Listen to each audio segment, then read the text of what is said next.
Comment tu conçois une relation amoureuse? Alors je pense que pour faire une belle histoire d'amour, déjà il faut deux êtres qui se rencontrent et qui se reconnaissent un peu au final.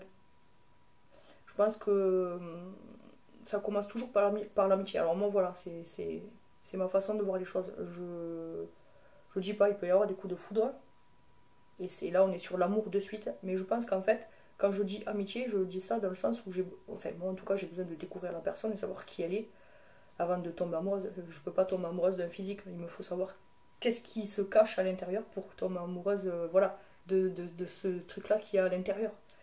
Donc forcément, la discussion, alors il y a peut-être de la séduction, mais c'est dans le sens amical, voilà. C'est comme ça que ça se développe. En tout cas, moi, avec FX, ça s'est construit de cette façon-là. On a d'abord été amis, sans arrière-pensée, ouais, non, sans jeu de séduction, vraiment. Et c'est là que tu vois les personnes à nu, au final.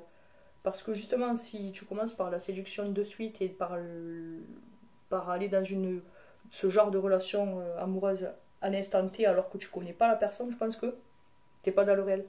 Parce que forcément, quand tu es dans la séduction, t'es dans l'apparat, voilà, t'es pas naturel. Ni les hommes ni les femmes, on est tous, c'est un jeu. Et du coup, pour voir la personne à l'état pur, je pense que ouais, non, il faut que ça soit complètement amical, dans la découverte, et il faut se foutre à poil, quoi. Enfin, clairement, pour savoir. Pas de suite, se foutre à poil. Après, mais là aussi d'abord. Et là, voilà. Là, en fait, ça se construit petit à petit. Et là, après, tu peux tomber amoureux d'une façon de voir les choses, je sais pas, d'un regard, d'une mimique, de beaucoup de choses. Mais enfin, moi, du coup, j'ai besoin de tout ça avant, de package complet. Quelle est la plus belle chose que tu aies dite ou tu aies faite par amour?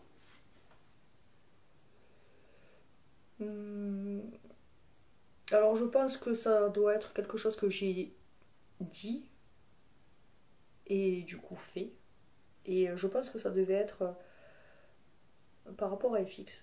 Je pense qu'en fait, j'ai compris toutes ses souffrances, j'ai compris de par son enfance d'où il venait et la façon dont il avait de voir la vie. Et je pense que, ouais, j'y ai dit et je l'accompagne en fait dans ça. Et je peux pas dire que je travaille avec lui, mais si je travaille sur ça, sur cet aspect, j'ai travaillé sur cet aspect.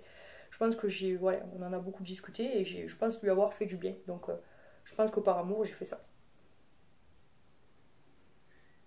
Comment tu décrirais ta vie de couple? Je la décrirais complètement épanouie en fait, épanouissante. Il y a forcément des ajustements et voilà. Ça c'est les premières années, et puis même après, des fois. Mais c'est vrai que là, à ce moment précis où on est en train d'enregistrer, je pense que ouais, c'est complètement équilibré.